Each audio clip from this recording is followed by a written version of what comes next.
It was the afternoon of November 24th, 1971. A man, unremarkable in appearance yet precise in every gesture, walked through the departure gate at Portland International Airport carrying a small black briefcase. He moved deliberately, with a quiet confidence, blending into the crowd of travelers awaiting their flights. His attire was ordinary. A dark suit, white shirt, black tie, polished shoes, and a neat haircut. Nothing about him suggested the extraordinary act he was about to commit. Passengers passed by, unaware that the man among them would soon execute one of the most audacious crimes in American history. The day was ordinary. The moment was not. He purchased a one-way ticket on Northwest Orient Airlines Flight 305 bound for Seattle. The transaction was simple, calm, and precise, conducted entirely in cash. The man requested a seat near the rear of the aircraft and waited as the boarding process completed. When he sat, he removed his briefcase and placed it on the floor, ensuring it was within reach. The flight attendants noticed nothing unusual. The passengers around him assumed he was a typical business traveler. They were mistaken. The plane took off, a routine Boeing 727 flight, climbing steadily into the clear afternoon sky. Inside the cabin, the atmosphere was quiet.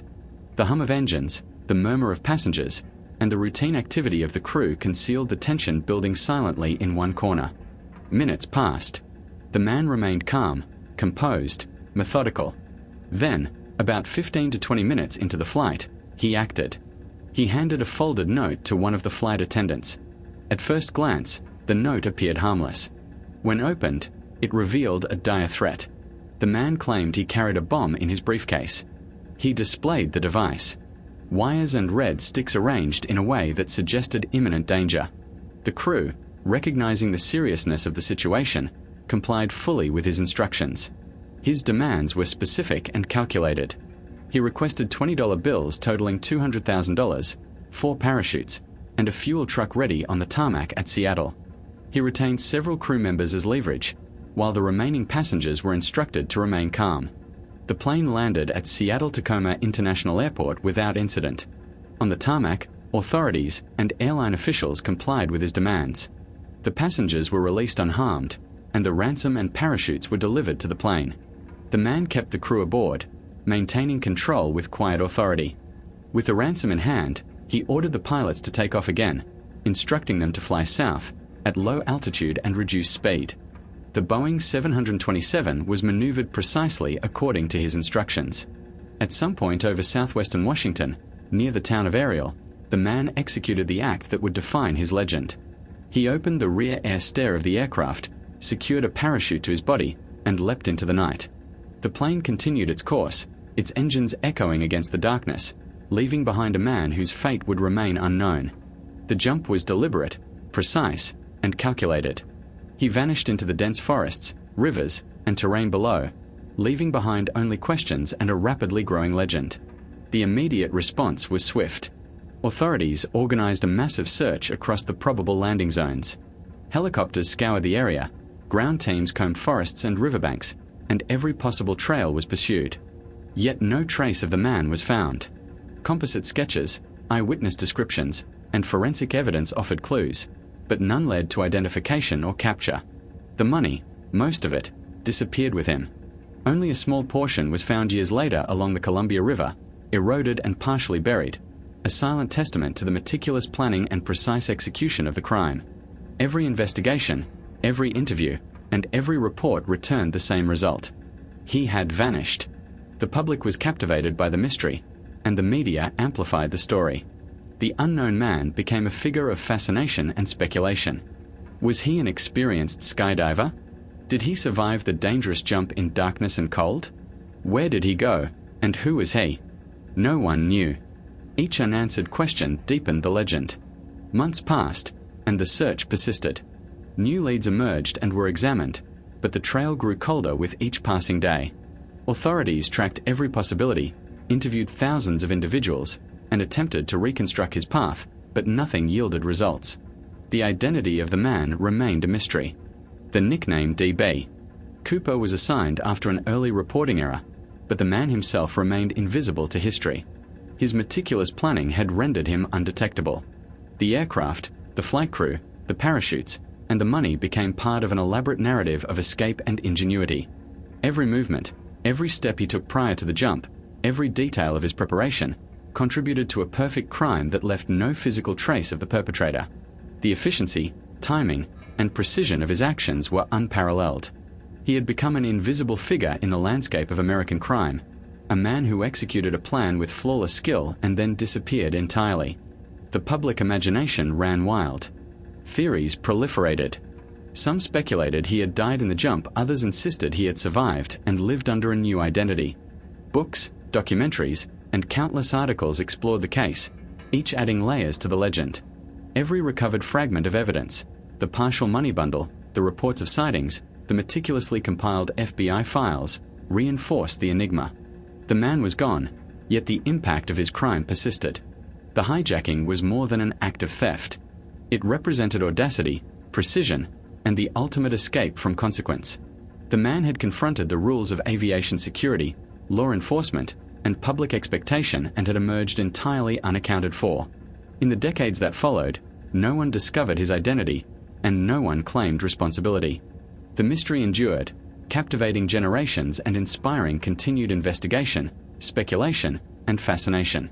Even as years turned into decades, the case of D.B. Cooper remained a singular event in criminal history, an unsolved hijacking executed with meticulous skill and bold confidence. His disappearance was complete, his identity unknown, and the money mostly lost to the wilderness. He became a figure not just of crime, but of myth, his audacious leap into darkness immortalized in the annals of American criminal history. The story begins and ends with a man who walked onto a plane in the afternoon, carried a briefcase, made precise demands, jumped into the night, and vanished completely. That man was D.B. Cooper. The world searched for him. The world never found him.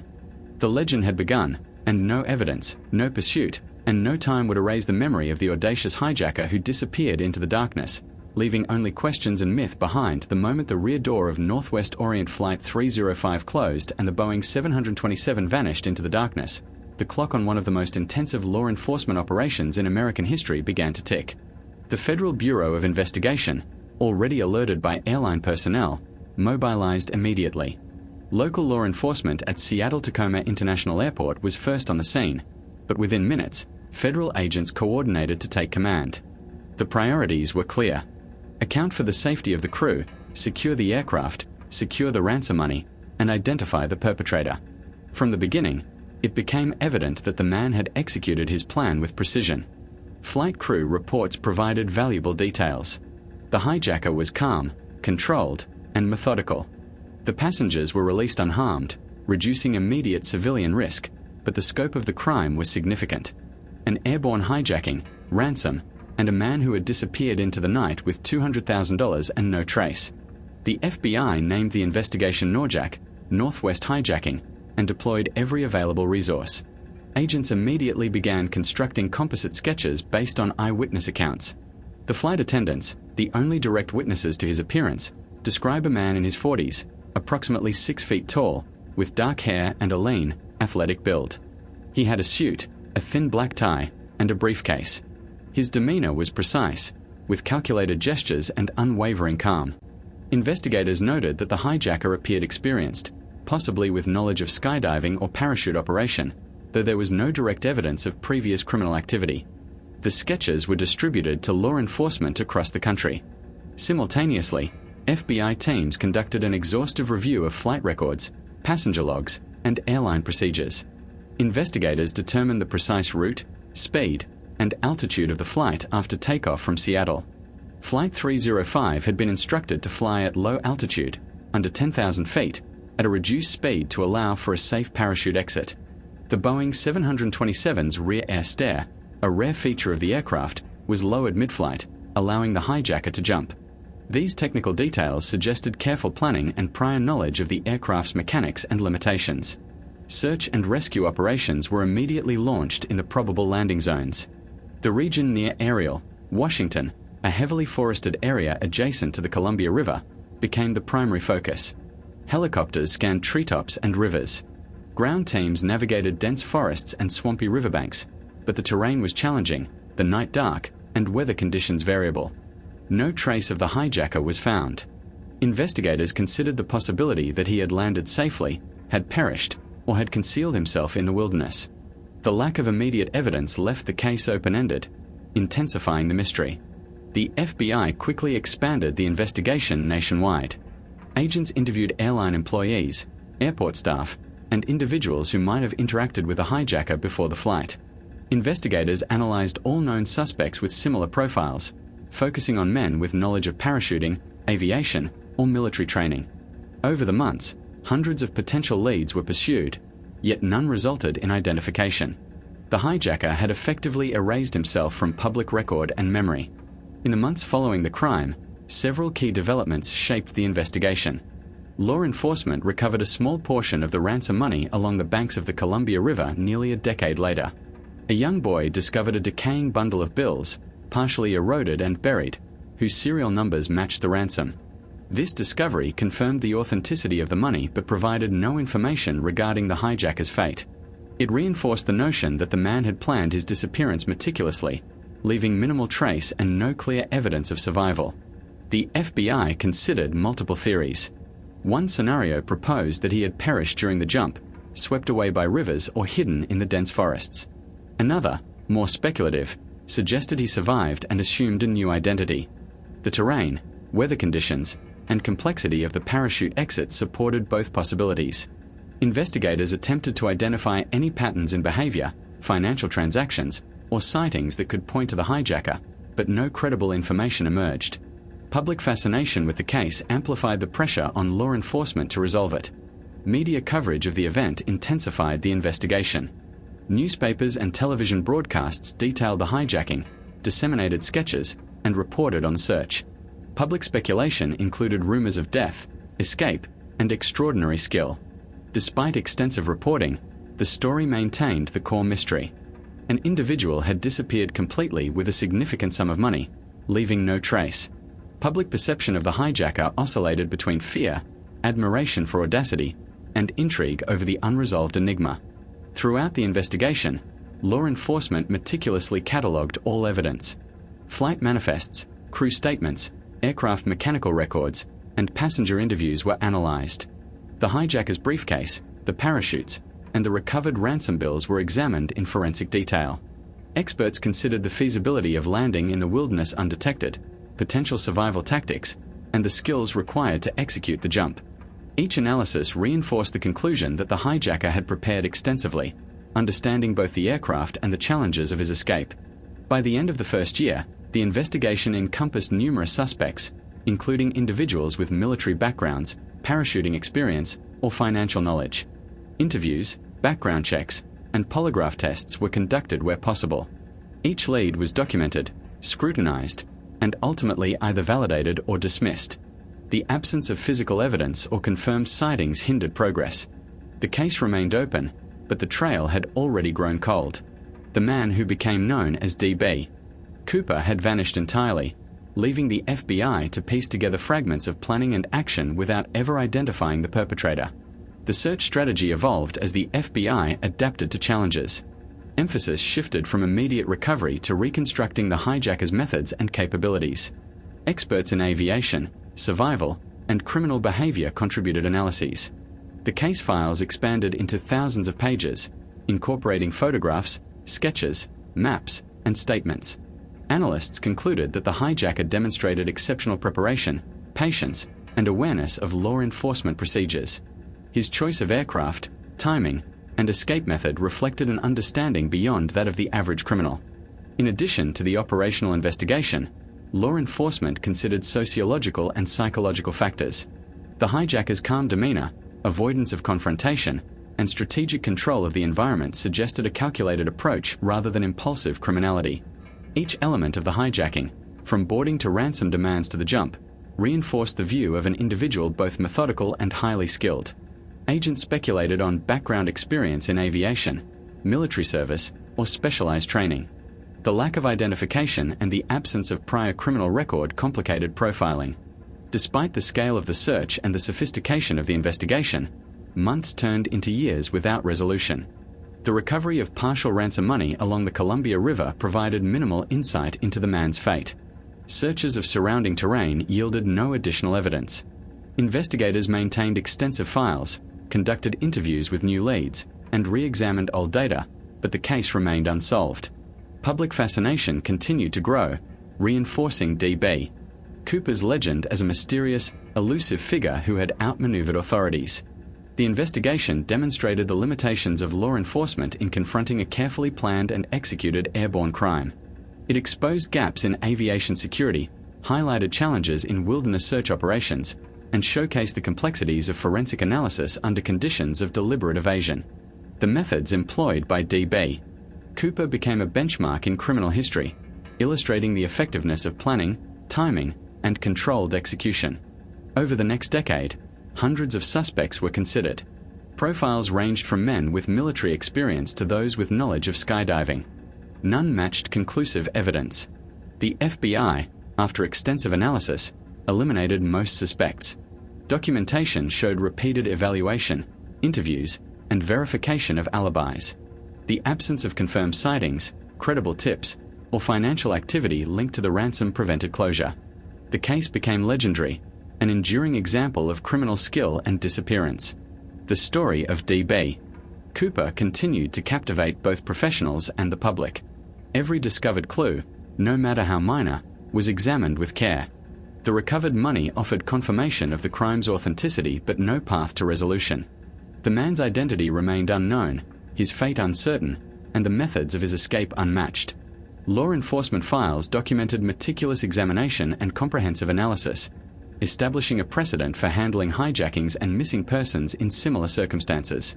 Decades later, the investigation formally concluded, but the case retained its notoriety.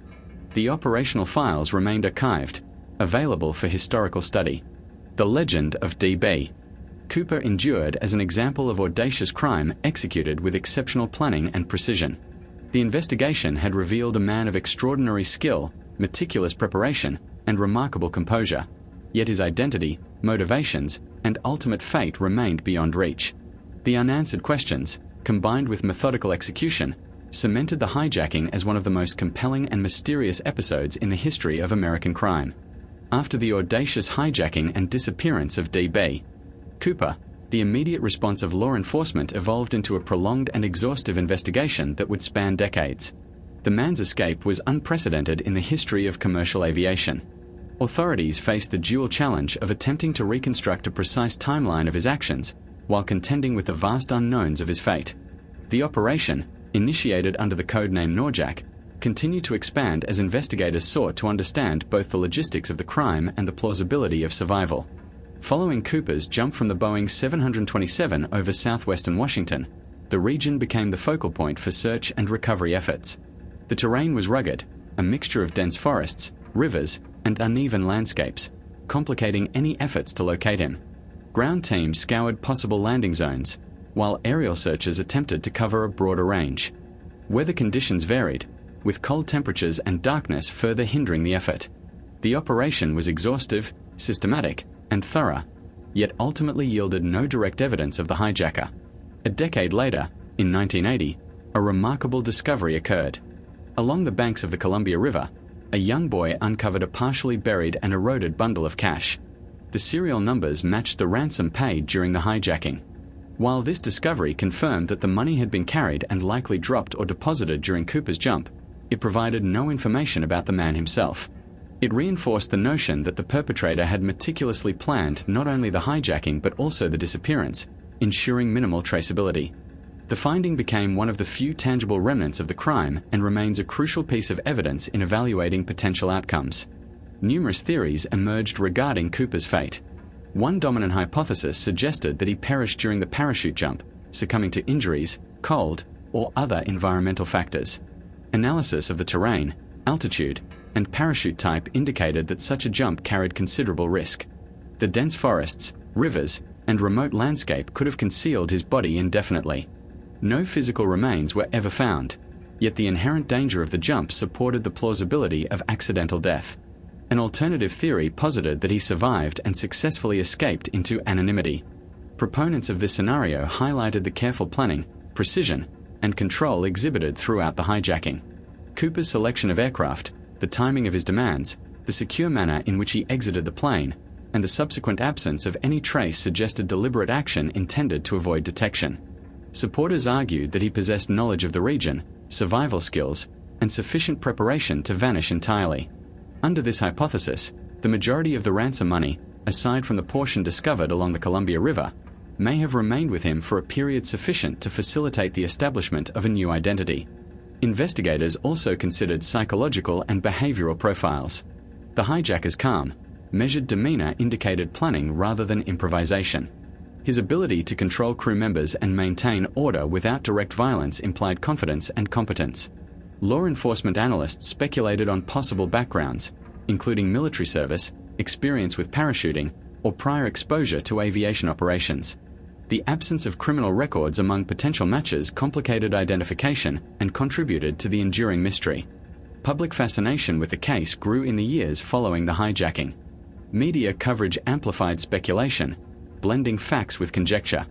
Newspapers, television broadcasts, and books chronicled the events, emphasizing the man's audacity and the audacity of his disappearance.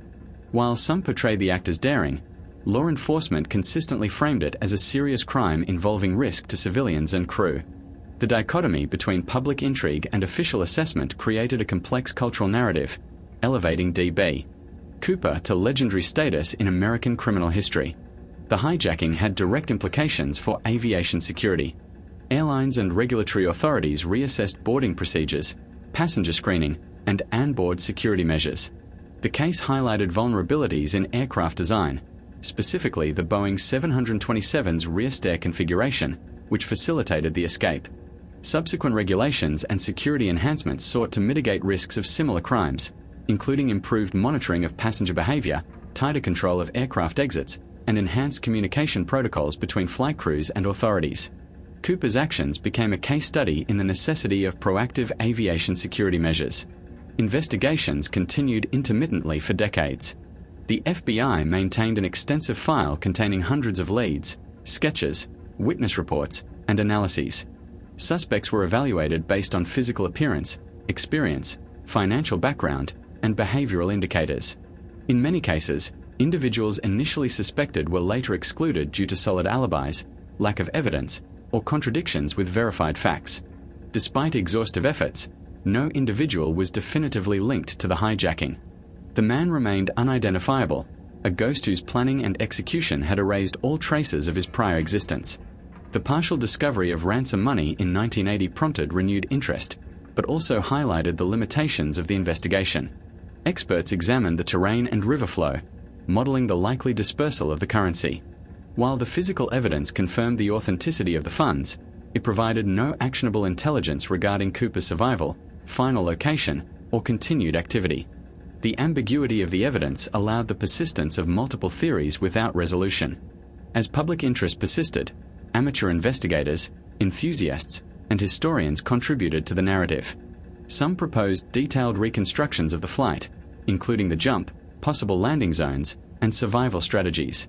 Others analyzed newspaper accounts, eyewitness recollections, and archival photographs. While these contributions enriched the historical record, they offered no definitive identification.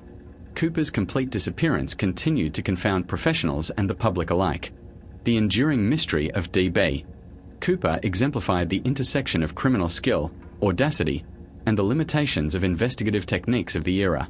The combination of calculated planning, technical knowledge, and exploitation of aviation vulnerabilities created a crime that challenged law enforcement capabilities. The FBI's persistent but ultimately inconclusive investigation demonstrated the difficulty of resolving cases with minimal physical evidence and highly motivated perpetrators.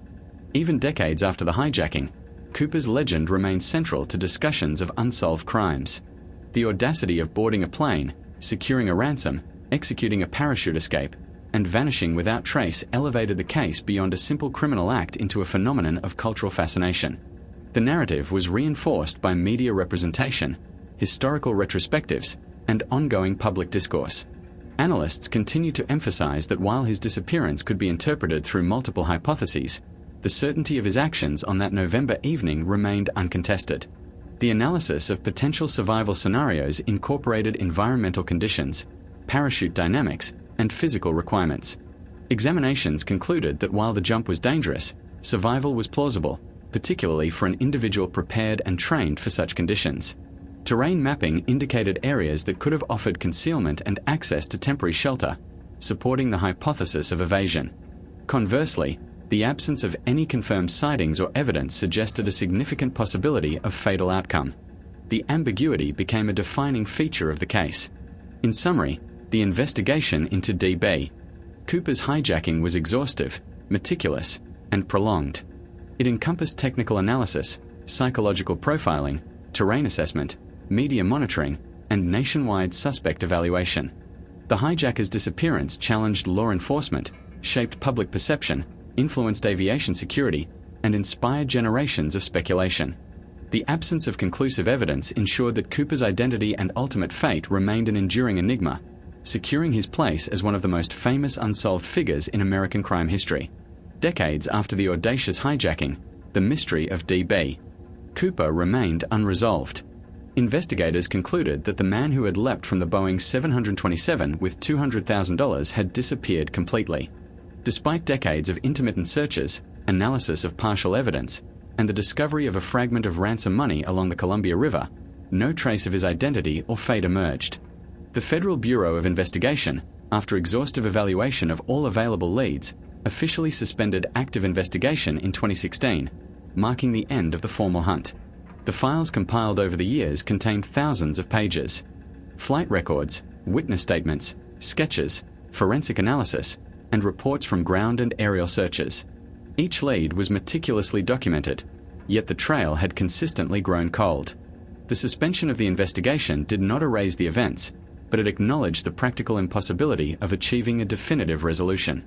Cooper's audacity, meticulous planning, and disappearance left investigators with only fragments, confirming the criminal act but denying closure. Cultural fascination with D.B. Cooper intensified over time. He became a symbol of audacity and mystery, inspiring books, documentaries, and media coverage. The narrative portrayed a man who had executed a flawless crime and vanished into obscurity, embodying both criminal ingenuity and the enduring enigma of unsolved cases. Scholars and enthusiasts examined the case repeatedly, analyzing flight data, geography, survival probability, and the sparse evidence available. Each re-examination reinforced the combination of skill, preparation, and luck that allowed Cooper to escape detection. The hijacking directly influenced aviation security protocols. Airlines implemented stricter passenger screening, reinforced cockpit security, and installed procedures to prevent unauthorized access to aircraft exits during flight. Regulations governing flight crew responses to hijackings were refined, emphasizing both safety and compliance under threat. The D.B. Cooper case served as a case study in crisis management, procedural adaptation, and risk assessment within commercial aviation. It highlighted vulnerabilities in aircraft design, particularly the Boeing 727 rear stair mechanism, and prompted engineering reviews to mitigate similar risks. From a historical perspective, Cooper's disappearance illustrated the limitations of mid-20th century law enforcement and investigative capabilities. The combination of low-altitude flight, precise timing, and environmental conditions allowed him to exploit gaps in security and surveillance. The operation demonstrated that even with thorough preparation and extensive resources, a perpetrator could evade capture through planning, skill, and the advantage of remote terrain. The lessons drawn informed both aviation policy and criminal investigation strategies. Despite the absence of confirmed identification, theories regarding his survival persisted. Analysts considered environmental hazards, parachute proficiency, and navigation challenges. Some proposed that he perished during the jump, others suggested he survived and assumed a new identity. The discovery of a small portion of the ransom money along the Columbia River provided a singular clue, confirming the event's occurrence and the movement of funds, but offered no insight into personal survival. The unresolved nature of the case preserved public interest and scholarly inquiry. Over the years, D.B. Cooper became more than a criminal figure. He transformed into a cultural icon. References appeared in popular culture, from literature to film, emphasizing both the mystery and ingenuity associated with the hijacking. The story served as a touchstone for discussions on criminal planning, law enforcement challenges, and the boundaries of human audacity. Cooper's disappearance, executed with precision, left a lasting imprint on collective memory, blending fact, speculation, and legend. The FBI's final assessment acknowledged that, while the hijacking was solved in terms of actions taken and ransom recovered in part, the individual's identity, motivations, and ultimate fate remained unknown. The case is preserved in archives as a reference point for study, illustrating the intersection of criminal methodology, investigative effort, and enduring mystery. It remains a benchmark for airborne crime investigations and is frequently cited in discussions of unsolved criminal events. In practical terms, the legacy of D.B. Cooper extends to the continuous evolution of aviation safety and crisis management. Flight protocols, crew training, and airport security measures have incorporated lessons from the hijacking. The historical record preserves the methods, decisions, and outcomes, ensuring that the event remains instructive for both current and future professionals in law enforcement, aviation, and emergency response. The story concludes with the recognition that some events resist resolution. The audacity, precision, and complete disappearance of D.B. Cooper left an enduring enigma. The hijacking, jump, and subsequent vanishing serve as a testament to the challenges faced by investigators, the limitations of contemporary technology, and the extraordinary planning of a singular individual. Cooper's narrative is a permanent feature of American criminal history, a case where fact and legend intersect, leaving an indelible mark on both law enforcement practice and popular imagination. Even today, decades after the event, D.B. Cooper embodies the tension between criminal ingenuity and investigative effort, the allure of mystery, and the consequences of daring acts executed with meticulous skill. The story of the man who boarded a plane in Portland, executed a hijacking, leapt into darkness with a parachute, and disappeared forever remains unmatched in audacity. His actions redefined security practices, challenged law enforcement capabilities, and created a cultural legend whose mystery endures beyond the reach of time, resources, or definitive resolution. In the final analysis, the D.B. Cooper case stands as a singular event, a precise, calculated crime executed with flawless timing and skill, leaving no trace of the perpetrator.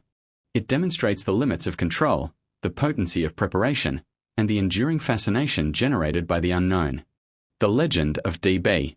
Cooper continues, a stark reminder of audacity and enigma, and a benchmark in the annals of American crime.